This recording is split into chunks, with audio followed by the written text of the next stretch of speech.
Okay, ये chapter industries है, यहाँ से पढ़ो। Why steel is called the backbone of modern industry. हाँ, स्टील को बैकबोन ऑफ मॉडर्न इंडस्ट्री क्यों कहते हैं? Steel is called the basic industry of backbone on modern industry because it produces tools and machinery used by many industries. Example: ship, train, safety products, pins और needles, pins or needle, etc. All are made from steel. Even in drilling, construction, construction, manufacturing and agriculture steel is used. ठीक है, ये backbone है। तो ये क्या है, steel को बैकबोन, इंडस्ट्री की बैकबोन क्यों कहा जाता है? क्योंकि स्टील से सारे टूल्स और सारी, ये देखो, स्टील से सारे टूल्स और सारी मशीनरी बनती है जो कि सारी फैक्ट्री में, इंडस्ट्री का मतलब होता है फैक्ट्रीज, सारी फैक्ट्रीज में ये चीज़ें यूज़ होती हैं, टूल्स और मशीनरी, जैसे कि शिप्स, ट्रेन्स, ठीक है, सेफ्टी पिन्स एंड नीडल्स, छोटी से छोटी चीज़ लेके बड़ी से बड़ी चीज़ तक स्टील की चीज़ बनती, all are made from steel. इस करके स्टील को क्या कहते हैं?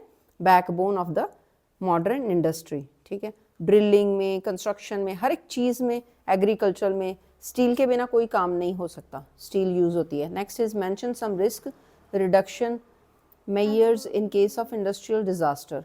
इंडस्ट्री में जब डिजास्टर मतलब कोई चीज़ बुरी हो जाती है, भयानक हो जाती है, तो रिस्क कैसे कम कर सकते हैं? densely populated area should be separated far away from the industrial area. हाँ, कहते हैं फैक्ट्रियाँ जो है ना, इंडस्ट्रियल मतलब फैक्ट्रीज, इंडस्ट्रियल एरिया मतलब जहाँ फैक्ट्रियाँ लगाते हैं, जहाँ चीज़ें बनाते हैं। तो डेंसली पॉपुलेटेड एरिया मतलब जहाँ लोग रहते हैं, वो दूर दूर होना चाहिए। ये नहीं कि जहाँ पे लोग रहते हैं, जैसे कॉलोनीज़ हैं, लोगों के घर हैं, तो उसके पास कोई फैक्ट्री नहीं होनी चाहिए, क्योंकि वो कुछ कोई गड़बड़ हो सकती, कोई भयानक चीज़ हो सकती, जैसे डिज़ास्टर मतलब कुछ बुरा हो सकता है, कई बार आग लग जाती है जहाँ से चीज़ें बनती हैं। तो ऐसी चीज़ों से दूर रहने के लिए जहाँ लोग रहते हैं उनकी, और जहाँ फैक्ट्रियाँ, वो दूर दूर होनी चाहिए। Next is People staying in the vicinity of industry should should be be aware of the storage of hazardous substance. substances and their possible effect if an incident occurs. हाँ, कोई एक्सीडेंट हो सकता है इंडस्ट्री में, फैक्ट्रियों में, ठीक है।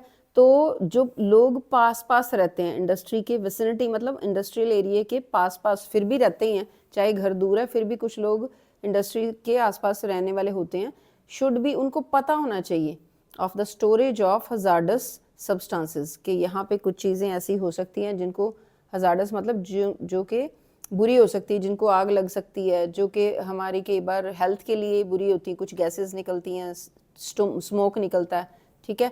तो एक्सीडेंट हो सकता है, जो पास रहते हैं उनको नॉलेज होनी चाहिए। Next is Fire bearing system should be improved. हाँ, फायर वार्निंग, अगर कहीं पे एकदम से फैक्ट्री में, किसी एक एरिया में, फैक्ट्री के एक पार्ट में फायर लगे, तो उसकी जो वार्निंग सिस्टम इम्प्रूव होनी चाहिए, जैसे स्मोक अलार्म हो जाए तो पता चल जाए लोगों को, ठीक है। Storage capacity of toxic substances should be limited. तो टॉक्सिक होते हैं जो पॉइजनस होते हैं, ऐसी चीज़ें जहाँ पे स्टोर करते हैं, मतलब इंडस्ट्रीज़ में, कुछ इंडस्ट्रीज़ में ऐसी चीज़ें रखनी पड़ती, केमिकल्स यूज़ करते हैं चीज़ें बनाने के लिए, तो वो केमिकल पॉइजनस होते हैं, तो उनकी स्टोरेज जो है वो कम होनी चाहिए, बहुत ज़्यादा नहीं होनी चाहिए, ठीक है। नेक्स्ट करो, give the distribution of major industries all over the world. major industries all of over the world are iron. iron and steel industry. हाँ देखो, China, Japan, United States of America, Russia and Germany. हाँ ये तो आपने याद करना है, iron और स्टील इंडस्ट्री कहाँ कहाँ है, चाइना में, जापान में, यहाँ पे ये सारी जो कंट्रीज याद करनी है। नेक्स्ट क्या है? नेक्स्ट है टेक्सटाइल इंडस्ट्री कहाँ पे है, ये पढ़ो।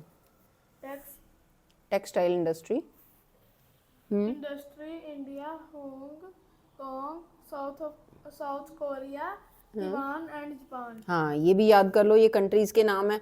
टेक्सटाइल होता है कपड़े, कपड़े की इंडस्ट्री इधर है, सारी याद करना पड़ेगा, ठीक है। Information technology industry, IT, IT की इंडस्ट्री कहाँ पे है? Silicon valley of USA, USA में, जो एलए में, लॉस एंजलिस में ये है silicon valley of USA, and silicon plateau of Bangalore in India, Bangalore में भी जो है काफ़ी आईटी हब है, आईटी इंडस्ट्री है, ठीक है, यहाँ सॉफ्टवेयर डेवलप होते हैं। तो ये दो चीज़ें कहाँ कहाँ हैं, देखो, हमारा इंडिया और यूएसए, ठीक है, तो एक दूसरे को टक्कर दे रहे हैं यहाँ पे आईटी की हब होती है, आईटी इंडस्ट्री, ये 2 जगह बता रहे हैं, ठीक है। Next is Describe Ahmedabad, as the Manchester of India. Ahmedabad को मैनचेस्टर ऑफ इंडिया क्यों कहते हैं? Ahmedabad is referred to as Manche- the Manchester of India, Manchester of India. It is located on the bank of the Sabarmati river at the distance of 440 kilometre in the north to Mumbai. ये कहाँ पे है, ध्यान से समझो। अहमदाबाद को Manchester of India क्यों कहते हैं, ठीक है, क्योंकि ये बैंक्स क्या होते हैं, banks. जहाँ पैसा जमा कराते हैं, नहीं वो नहीं होते, ये बैंक्स ऑफ साबरमती रिवर का, नदी का किनारे को बैंक कहते हैं, वहाँ बैंक नहीं बने होते, ठीक है, नदी के किनारे को ही बैंक कहते हैं, ठीक है। तो बैंक्स ऑफ साबरमती नदी का नाम है, एट ए डिस्टेंस ऑफ 440, इतनी दूर, मुंबई से इतनी दूर है, ठीक है। और आगे क्या लिखा है, पढ़ो। The first textile mill Was set up here in 18 1859. It grew up with Mumbai and become to and textile city of India. हाँ, second textile city of India बन गई ये। और कब शुरू हुई थी, कब स्टार्ट हुई? टेक्सटाइल क्या होता है, अभी मैंने बताया था, टेक्सटाइल मतलब कपड़े की मिल जो है सेटअप हुई थी 1859 में। कहाँ पे?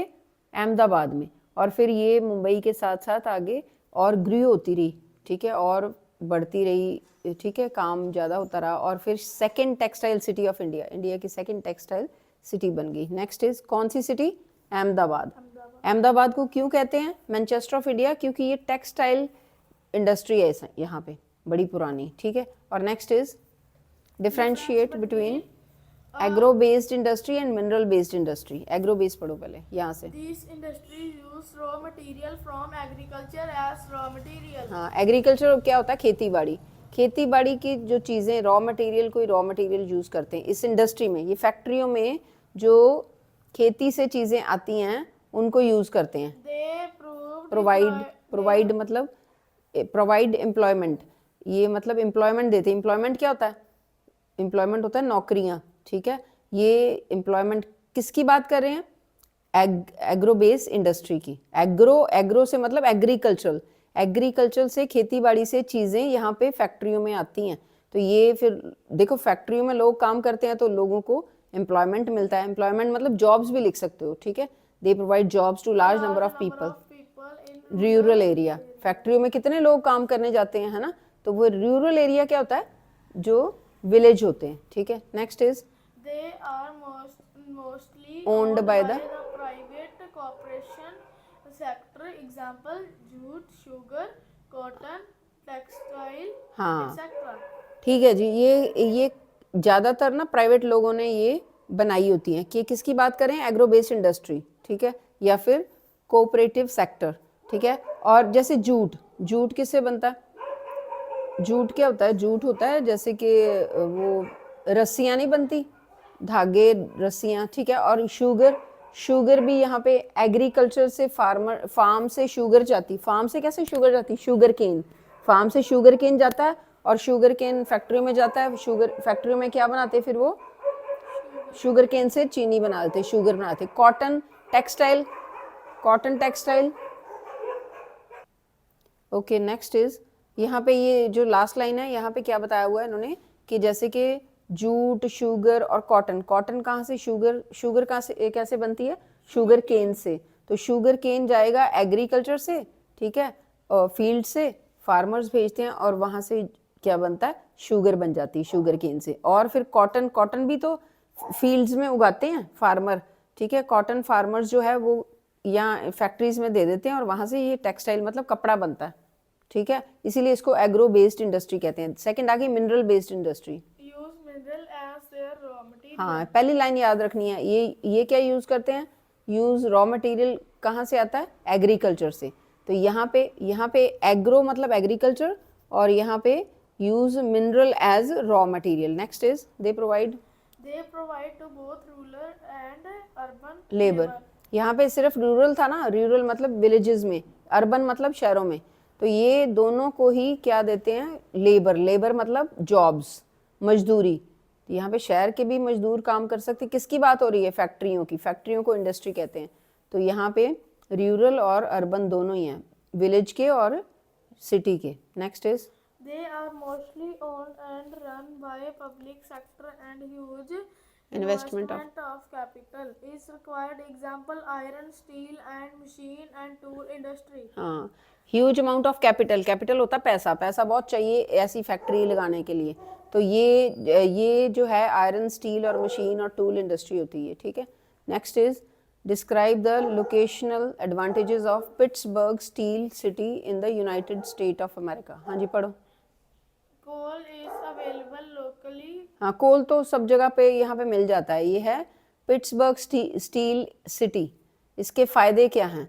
लोकेशन इसके वहाँ पे है, पिट्सबर्ग स्टील सिटी के जगह पे ये जो लगी हुई हैं, ठीक है। क्या चीज़? फैक्ट्री। उसका क्या फ़ायदा कि कोल वहाँ पे अवेलेबल है, कोयला मिलता है वहाँ पे। आगे Iron और ore comes from iron ore mines at and Minnesota, about 1500 kilometre from Pittsburgh. Pittsburgh जगह का नाम है, कहाँ पे है? यूनाइटेड स्टेट, यूएसए में, यूनाइटेड स्टेट्स ऑफ अमेरिका में पिट्सबर्ग की जगह पे जो इंडस्ट्रियाँ लगी उसको क्या फ़ायदे हैं? कोयला वहाँ मिल जाता है, लोहे की ओर है, लोहे की ओर होती है जिससे लोहा बनता है, माइंस होती हैं। मिनेसोटा में आयरन ओर है जहाँ से लोहा निकलता है ज़मीन के नीचे से, माइन से, और वो भी पास ही है, 1500 किलोमीटर है पिट्सबर्ग से, पास ही है, ठीक है। Next is the Great Lake. The Great Lake provide world's best world best Waterway of for shipping the ore ore cheaply. तो ये जो ग्रेट लेक है, मतलब कि एक लेक है, लेक्स है यहाँ पे, वो वर्ल्ड्स बेस्ट वाटरवे है। वाटरवे होता है ना, लेक से ही चीज़ें भेज देते हैं एक शहर से दूसरे शहर, तो वो शिपिंग के लिए ओर को भेजने के लिए वो चीप पड़ता है। चीप मतलब ज़्यादा खर्चा नहीं आता। Next is trains carry or form the Great Lakes of Pittsburgh area. हाँ, तो ट्रेन्स भी लेके जाती हैं यहाँ पे, जो ये ग्रेट लेक से पिट्सबर्ग एरिया तक क्या है, ये ट्रेन लेके जाती ओर को, ठीक है। ओर क्या होता है? जहाँ से आयरन निकलता है। Ohio Monongahela and Allegheny rivers provide adequated water supply. ये रिवर्स हैं, ये रिवर्स के नाम याद करो। एडिक्वेटेड मतलब काफ़ी पानी सप्लाई दे देता है। फैक्ट्री में पानी भी चाहिए होता ना, तो ये फैक्ट्रियाँ कौन कौन सी हैं? कोयला। क्या फ़ायदा पिट्सबर्ग के लोकेशन का? ठीक है, कोयला वहाँ मिल जाता है, आयरन ओर वहाँ पे है, और ग्रेट लेक जो है वर्ल्ड बेस्ट वाटरवे है, ठीक है, सबसे बढ़िया वाटरवे है, तो इससे ओर चली जाती है। और ट्रेन्स भी है, ग्रेट लेक से लेके पिट्सबर्ग तक ट्रेन लेके जाती है ओर्स को, ठीक है। और ये जो रिवर्स हैं यहाँ पे पानी की सप्लाई भी देते हैं, क्योंकि फैक्ट्रियों में पानी भी चाहिए होता है, ठीक है। ये भी कर लो एनसीईआरटी के। What is meant by term industry? Industry होती क्या? इंडस्ट्री फैक्ट्री होती है जहाँ पे रॉ मटेरियल से कुछ बढ़िया चीज़ बनाते हैं, ठीक है। जैसे शुगर केन से शुगर बन गई, ठीक है, और कॉटन से कपड़ा बन गया, कॉटन से टेक्सटाइल। हाँ जी। Industry refers to an economic activity that is concerned with the production of goods. Goods क्या होती है? गुड्स मतलब अच्छी चीज़ें, अच्छी बात नहीं, गुड्स मतलब चीज़ें। यहाँ पे गुड्स थिंग्स होती हैं, थिंग्स को भी गुड्स बोलते हैं, ठीक है। और एक्सट्रैक्शन ऑफ मिनरल और प्रोविजन ऑफ सर्विस। तो इंडस्ट्री ऐसी है जहाँ पे इकोनॉमिक एक्टिविटी क्या होता है? इकोनॉमिक मैंने कल भी बताया था, इकोनॉमी या इकोनॉमिक एक्टिविटी क्या होता है? रुपए पैसे का लेन देन, इसमें रुपए पैसे भी आ जाते हैं। इंडस्ट्री लगाओगे कोई फैक्ट्री, ठीक है। प्रोडक्शन मतलब बनाना, क्या बनाना? गुड्स क्या? अच्छा, हाँ, थिंग्स, वेरी गुड, अभी बताया।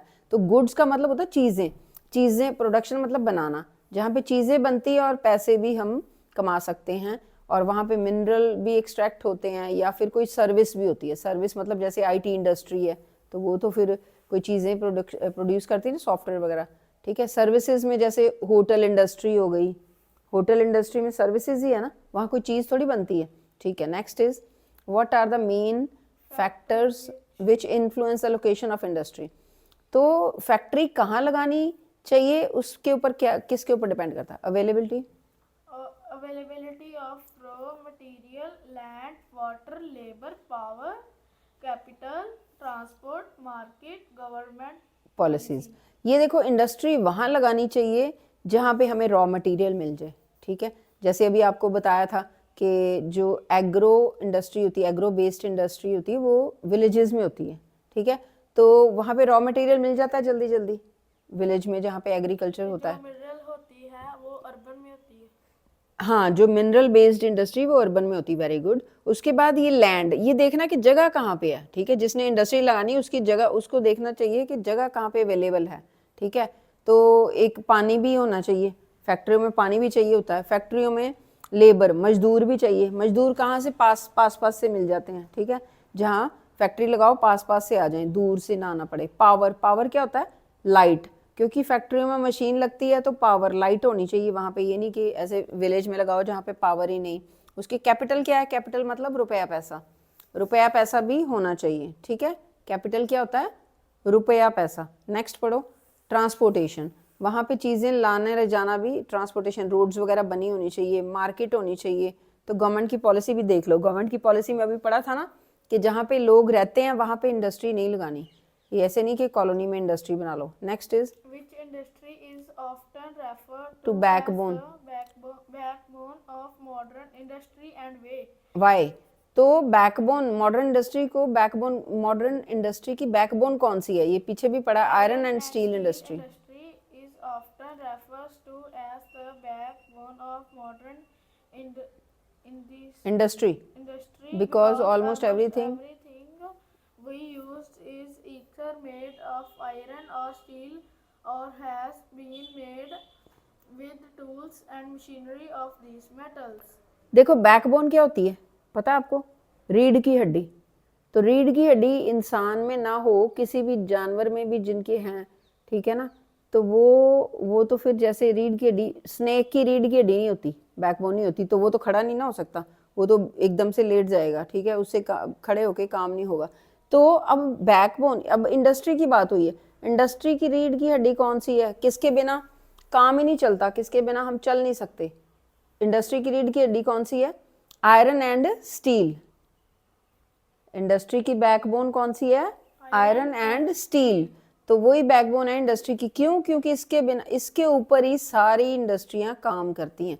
कौन सी, जैसे इसके ऊपर ही सारी चीजें डिपेंड करती हैं। मशीनरी होगी, हाँ, मशीनरी, टूल्स, ये सारी चीजें भी जिनमें चाहिए, जिन इंडस्ट्री में, वो भी आयरन और स्टील से ही बनते हैं। Next is why cotton textile industry rapidly expanded in Mumbai. Cotton textile industry expand मतलब बड़ी है, फैली है। मुंबई में क्यों फैली है, यहाँ से पढ़ो, यहाँ से पढ़ लो। Rapidly expanded in Mumbai because warm and moist climate. Mumbai का क्लाइमेट जो है ना वार्म और मॉइस्ट है, ठीक है। और दूसरा, port for importing machinery, port भी है, ठीक है, सी पोर्ट है। Then availability of material, raw material है, और स्किल्ड लेबर भी है, मजदूर, लेबर मतलब मजदूर, स्किल्ड मतलब जिनको काम अच्छे से आता है। ये चीज़ें जो हैं बहुत ही ज़रूरी हैं, ये भी कर लो। Tick the correct answer. Port Gloster is located at, Port Gloster कहाँ पे है, पोर्ट ग्लॉस्टर जो है ये देखो वेस्ट बंगाल में है, ठीक है। पोर्ट ग्लॉस्टर कहाँ पे है, वेस्ट बंगाल में है। और which one of the following, ये याद करना आपने, इसको पता कैसे याद करो, पोर्ट ग्लॉस्टर वेस्ट बंगाल, बस 2 वर्ड याद कर लो, ठीक है।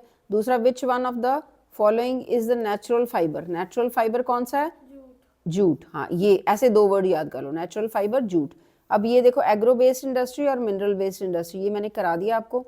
फिर ये करो public water, public sector and joint sector industry, ये कर लो। ये तो आ गया ना आपको। हाँ, तो public sector and joint sector industry पढ़ो, इसमें क्या difference. public sector industries are owned and operated by the government. For example, Hindustan aeronautics limited. Public sector, देखो आपने 2 वर्ड याद करने हैं। Public sector government, operated by मतलब चलाई जाती है। पब्लिक सेक्टर इंडस्ट्री ओन्ड मतलब कौन इसका मालिक है, ठीक है। Public sector industry is owned and operated, ठीक है, by government. Owned and operated, उनका मालिक भी गवर्नमेंट है, सरकार, सरकारी है, पब्लिक, वैसे नाम तो पब्लिक है लेकिन होती सरकारी है, ठीक है।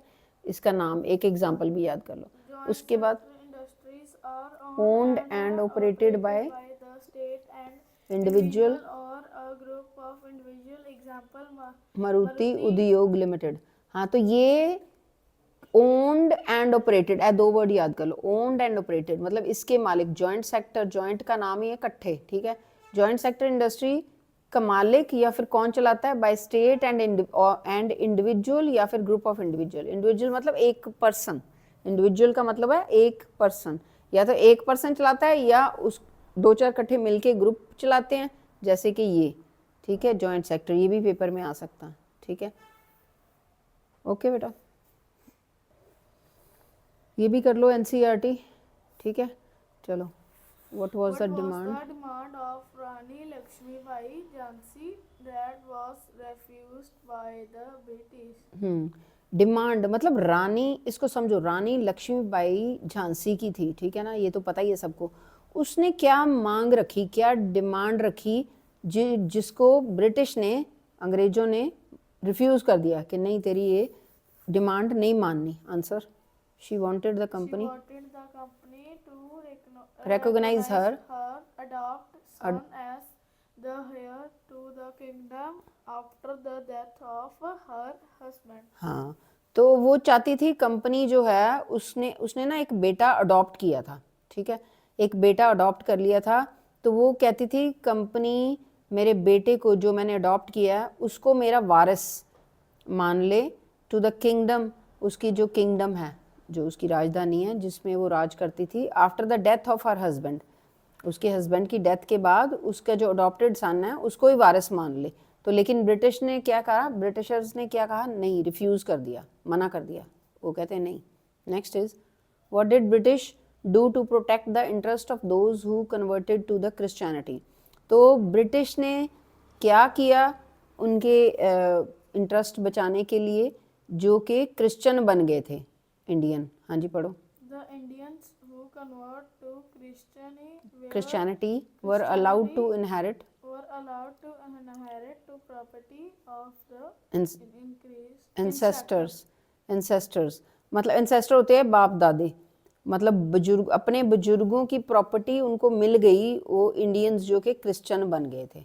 उन्होंने कहा आपको अपने बाप दादों की, वैसे तो जरूरी थोड़ी होता है कि क्रिश्चियन अपना धर्म चेंज करो तभी प्रॉपर्टी मिलनी है, उनके पेरेंट्स की प्रॉपर्टी है। लेकिन ब्रिटिश राज था ना, जब हमारे ऊपर राज किया उन्होंने, कितने साल किया ब्रिटिशर्स ने? 200 साल, 200 ईयर्स, ठीक है। और वो फिर अपने ही रूल चलाते थे। वो कहते उनको पैसे, उनके बाप दादों के एंसेस्टर होते बड़े बूढ़ों के, उनके जो पैसे हैं तब मिलने हैं जब वो क्रिश्चियन बन जाएंगे। Next is, what objections did the sepoy have to the new cartridges that they were asked to use? Cartridge होता है जो मुंह से, जब वो गन में बुलेट्स डालते थे तो मुंह से खोलना पड़ता था कैटरेज को, ठीक है। तो उनको ऑब्जेक्शन थी, सिपाही को ऑब्जेक्शन थी, सिपाही मतलब सोल्जर कहते हमने इसको कैटरेज को मुंह से खोलते हैं तो ये कैटरेज तो बना हुआ है किसका, काओ और पिग के मीट का, फैट का। तो हम वो तो उनको पूछते थे, काउस को तो पूछते थे, कहते हमने नहीं मुंह लगाना इस मीट को, मीट से बने हुए कैटरेज को। तो उन्होंने क्या किया, ऑब्जेक्शन की, उन्होंने कहा हमने नहीं ऐसे करना, हमने, जो सोल्जर थे कहते हम नहीं ऐसे आपके साथ लड़ाई में जाएंगे। पढ़ो जी। The cartridges were greased with the fat of cows and pigs. The use of the things were against the ये वर होता, were against the religious sentiments of Hindus and Muslim, ठीक है। मुस्लिम और हिंदूज का ये रिलीजियस था, मतलब कि मुस्लिम पिग्स नहीं मुंह में डालना चाहते, पिग्स का फैट, क्योंकि उसकी पूजा करते हैं, और हिंदूज काउस की पूजा करते हैं। वो कहते हमने मुंह में नहीं, मुंह से नहीं, ये कैटरेज नहीं खोलने, इसको फैट लगा हुआ। तो ये रिलीजन के खिलाफ है। हिंदू और मुसलमान दोनों ने कह दिया अंग्रेजों को ऑब्जेक्टिव, रिलीजियन से ना इनके, हिंदू मुसलमान, वो कहते हमने नहीं इसको खोलना, तो वो ऑब्जेक्शन था उनको। Then how did the last Mughal emperor live the last year of his life. Last मुगलों का जो लास्ट राजा था ना, उसने अपने लास्ट आखिरी साल जिंदगी के कैसे काटे। Their last Mughal Emperor Bahadur Shah Zafar spent the last years of his life in the jail in region Rangoon, Rangoon, present-day Myanmar. Myanmar. There he died in November 1862. हाँ देखो, उसने पिछले लास्ट थोड़े साल कहाँ बिताए। लास्ट मुगल एम्परर ने, बहादुर शाह जफ़र था ना, बहादुर शाह जफ़र जेल में, उसने, जेल कहाँ थी, रंगून में। पहले रंगून बोलते थे, आजकल उसका नाम म्यांमार है। म्यांमार में एक जेल थी रंगून में, तो वहाँ पे फिर उसकी डेथ हो गई थी 1862। किसकी बात हो रही है, बहादुर शाह जफ़र, ये आखिरी मुगल का राजा था। ठीक है, next is what could be reason for the confidence of the British ruler about their position in India before 1857। क्या पोजीशन थी, चलो पढ़ो। His first that Indian soldiers are faithful to them.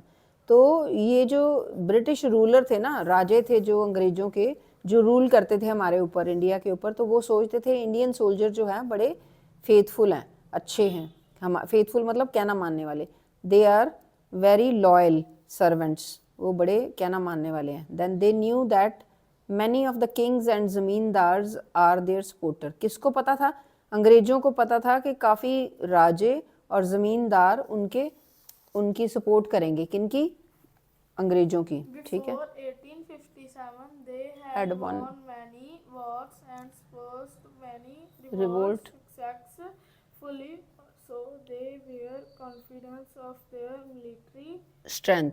हाँ, जो अंग्रेज हमारे ऊपर राज करते थे ना, उनकी मिलिट्री में हमारे ही कंट्री के लोग थे, हिंदू मुसलमान, हमारी कंट्री से ही अपनी मिलिट्री अंग्रेजों की थी, और जो वो चाहते थे वो काम ले लेते थे। ठीक है, कई रिवोल्ट भी करते थे, जैसे वो कुछ लोगों को अंग्रेजों की पॉलिसियाँ, अंग्रेजों के जो जो रूल्स थे वो नहीं पसंद थे, वो रिवोल्ट करते थे। ठीक है, उनसे टक्कर लेते थे, लेकिन हमारी मिलिट्री में हमारे ही लोग भर्ती किए हुए थे, तो उन्होंने रिवोल्ट को सक्सेसफुल नहीं होने दिया। ठीक है, तो अंग्रेजों को विश्वास था हमारी मिलिट्री पे। ठीक है, next is what impact did Bahadur Shah Zafar support to rebellion have on the people and ruling families. People became greatly inspired with the news that Bahadur Shah had supported the rebels. Rebels ਹੁੰਦੇ ਜਿਹੜੇ ਅਗੇਂस्ट, जिनको अंग्रेजों के rule नहीं पसंद, तो अंग्रेजों नाल भिड़ जाते, ਜਿਹੜੇ ਕਹਿੰਦੇ कि नहीं हमें ये आपका रूल नहीं पसंद। ठीक है, तो बहादुर शाह जफर उनको क्या करता था, उनको क्या करता था बहादुर शाह जफर, उनको इंस्पायर करता था, उनकी सपोर्ट करता था। किनको, ਜਿਹੜੇ अंग्रेजों के खिलाफ सी। हाँ, दे सौ ਤੇ ਲੋਕੀ ਪਸੰਦ ਕਰਦੇ ਸੀ ਬਹਾਦਰ ਸ਼ਾਹ ਜ਼ਫਰ ਨੂੰ। ਠੀਕ ਹੈ, ਕਿ ਬ੍ਰਿਟਿਸ਼ ਰੂਲ ਖਤਮ ਕਰੋ। Next is most of the ruling families had lost their territory under different British policies, policies. They hoped the British would be defeated, they would get back their territory। मतलब कुछ ना लोगों की अपनी अपनी ज़मीनें थी, टेरिटरी मतलब अपनी अपनी ज़मीनों पे कुछ छोटे छोटे राजे थे ना हर जगह के, तो अंग्रेज़ों ने क्या किया था, अंग्रेज़ों ने वो राज छीन लिए थे। तो लोग कहते ये जो बहादुर शाह जफ़र है ये हमें हमारी ज़मीनें वापस ले देगा, क्योंकि ये अंग्रेज़ों के ख़िलाफ़ है। ठीक है, तो फिर उसके बाद how did British succeed in securing the submission of rebel land owners of Awadh. ठीक है, then the British tried and hanged many nawabs and rajas. हाँ, ऐसा मतलब जो अंग्रेजों ने हैंग्ड, ट्राइड, ये क्या है, ट्राइड एंड हैंग्ड, ट्राई आएगा, उन्होंने बांध लिया और हैंग कर दिया। ठीक है, मतलब किन किन को, नवाब और राजाज को हैंग मतलब फांसी दे दी। ठीक है, then this spread the terror. देखो अंग्रेज फांसी ਦੇ ਦਿੰਦੇ थे, ਰਾਜੇ ਐਵੇਂ ਹੀ फांसी ਦੇ ਦੀ ਤੁਹਾਡੇ ਕੋਲ, ਤੇ ਉਹਨਾਂ ਦੀ ਜ਼ਮੀਨਾਂ ਖੋਹ ਲੈਂਦੇ ਸੀ ਤੇ ਉਹਨਾਂ ਨੂੰ ਮਾਰ ਦਿੰਦੇ ਸੀ। ਤੇ ਫਿਰ ਟੈਰਰ मतलब लोगों में डर पैदा हो गया कि ये तो अंग्रेज To ये आ गया ना, British announced that the loyal landholders would be allowed to continue to enjoy traditional right over their land. हाँ, तो वो कहते हैं जो लॉयल है, लॉयल मतलब जो हमारा हमारा कहना मानते हैं। इंडिया में कुछ लोग उनके पीछे लग जाते थे, ब्रिटिशर्स का कहना मानते थे, चलो ठीक है जो आप कहते हो वो ठीक है, सारे रूल ठीक है। तो उनको कहते थे आपको जो अपनी लैंड मिल जाएगी, आपको अपनी लैंड मिल जाएगी क्योंकि आप हमारा कहना मानते हो। तो जो रेबल थे, रेबल क्या होते हैं? जो कहना नहीं मानते थे, जो कहते थे नहीं आपका रूल गलत है, ब्रिटिश रूल आप हमारे हक नहीं देते आप। जो रेबल थे तो उनको क्या करते थे ब्रिटिशर? उनको नवाब और राजास को फिर उनकी ज़मीनें छीन के उनको क्या करते थे? हैंग मतलब फांसी दे देते थे, ठीक है, मार देते थे। Then those who have rebelled were told that if they submitted to British and if they had not killed any white people they would remain safe and their rights and claims to land would not be denied। मतलब इसका मतलब है कि वो जो अंग्रेज है वो कहते जो ते लॉयल है लैंड होल्डर, उन्होंने दी लैंड असी दे देंगे, असी नहीं छीनांगे। फिर कह रहे थे कि जो रेबल है, रेबल मतलब ਜਿਹੜੇ ਸਾਡੇ ਨਾਲ ਲੜਦੇ ਆ, ਜਿਨ੍ਹਾਂ ਨੂੰ ਅਸੀਂ पसंद नहीं आ, ਜਿਹੜੇ ਕਹਿੰਦੇ कि ब्रिटिश राज बंद करो, ਜਿਹੜੇ रेबल वो रेबल होते हैं ना, तो जहाँ जिन्होंने वाइट पीपल वही थे ना अंग्रेज, जिन्होंने अंग्रेजों को मारा है, किल किया, ठीक है, लड़ाई चल गई सी ना, जिन्होंने नहीं सी अंग्रेज पसंद वो कहते सी भारत छड्डो, ठीक है। जो अंग्रेजों को, वाइट पीपल को मारते हैं, ठीक है, अगर नहीं कहते जो मारते हैं उनको हम उनकी ज़मीनें नहीं देंगे, जो नहीं मारते उनकी ज़मीनें सेफ हैं, ठीक है। डिनाइड मतलब उनको हक दे देंगे। लास्ट क्वेश्चन है, पढ़ लो। What ways did the British change their policies as a result of rebellion of 1857? हाँ, 1857 की रिबेलियन क्यों हुई थी? क्योंकि वो कह रहे थे हमने गन्स जो है उसके कार्ट्रिज जो है वो नहीं यूज़ करने, हम आर्मी में हमने आपका कहना नहीं मानना। सारी आर्मी जो उनकी ब्रिटिश फौज में भर्ती हुई थी हमारे, वो क्या कह रहे थे कि हमने ये वाला, हाँ, हमने गन्स को मुंह से नहीं खोलना, गन्स नहीं चलानी, हमने आपकी फौज में से निकल जाना, ठीक है। क्यों? क्योंकि आप ये हमारे धर्म के खिलाफ है। हिंदू और मुसलमान भी थे ना, तो वो कह रहे कि ये हमारे धर्म के खिलाफ है, यहाँ पे काऊ और पिग का क्या लगा हुआ, फैट लगा हुआ, और ये हमारा धर्म खराब होता है। तो ये रिवोल्ट हो गया था 1857 में, ठीक है। तो ब्रिटिश ने फिर किया जब रिवोल्ट होता है कोई जैसे नारेबाजी, और उन्होंने कहा हमने काम की स्ट्राइक कर दी, नहीं करना फौज में, तो फिर ब्रिटिश ने चेंज कर दिया, उनका कहना मान लिया। क्या चेंज किया? The ruling chiefs were assured of their territory।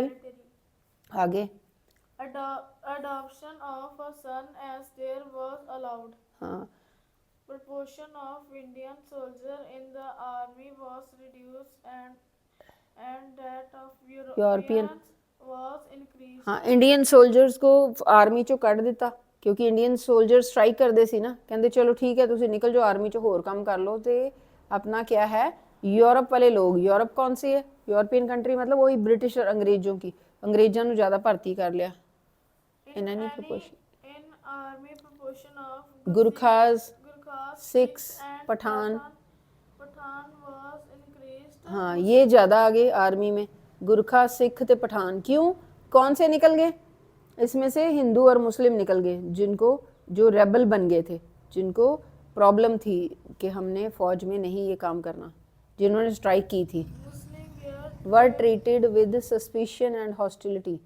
मुसलमानों के ऊपर फिर वो जो अंग्रेज थे वो उनको सस्पिशन मतलब उनके ऊपर शक की नज़र से देखते थे, क्योंकि मुसलमान अगेंस्ट हो गए सी ना, और हिंदू भी अगेंस्ट हो गए थे, ठीक है ना, ब्रिटिशर के कि ये हमारे से क्या काम करा रहे हैं, हमारा धर्म खराब कर रहे हैं। तो वो फिर उनको जो अंग्रेज थे मुसलमान और हिंदुओं के को शक की नज़र से देखने लगे। Respect the custom.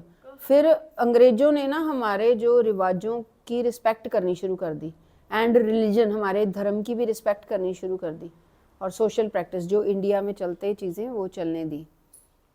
Policies were made to protect landlord Policies were made to protect landlords and zamindars and their right over land. हाँ, तो फिर कोई पॉलिसी बनाई गई, कोई रूल्स बनाए गए, कौन से रूल्स कि लैंडलॉर्ड और ज़मींदारों की ज़मीनें जो हैं, ठीक है, उनके पास ही रहें, हम नहीं छीनेंगे।